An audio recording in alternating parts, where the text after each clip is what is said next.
The next provincial election is just half a year from now, and many candidates are already in place, preparing their battle cry.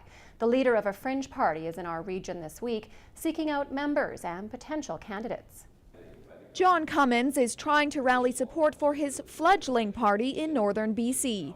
The British Columbia Conservatives say they're the most fiscally responsible option, and Cummins thinks his message will be welcomed here. Well, I think that the interior British Columbia is conservative country. There's no question about it. If you look at the federal electoral map, this area has put conservatives into Ottawa, for decades, really. And I think that this is a traditionally conservative, small c conservative area, and I think that our message would be very attractive to the folks that are living here. But today was a poor showing for his policy announcement. He spoke to a very small group of students on their lunch break at the University of Northern British Columbia. Finding local candidates has been a bit of a challenge as well. We haven't got any candidates selected for this area. We haven't. We have in the Okanagan. Over the last number of weeks, we've nominated several candidates there, but in this particular region, we haven't yet. It's on the agenda. Still, Cummins says his party is the best option when British Columbians head to the polls in 6 months. He threw jabs at the governing Liberals. There's spending issues. If you look at the growth of spending in this province, it certainly hasn't decreased under the Liberals. We think that we have to get spending under control.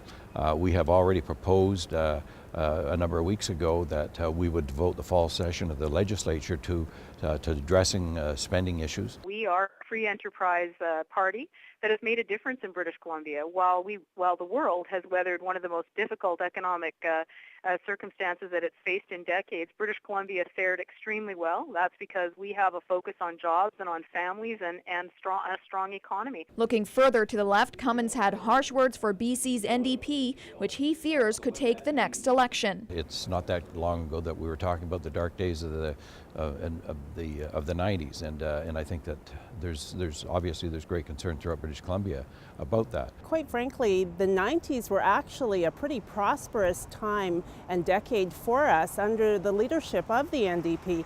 The facts spell that out in the latest report by the BC Council, where in fact our economic growth was higher and our jobs that were created under that leadership were significantly higher as well. Mr. Cummins predicts Conservative support will grow. Over the next few months, I think that you're going to see the BC Conservatives grow in popularity and become the party to beat in the election next May. But if today's turnout is an indication, it could be a steep uphill climb.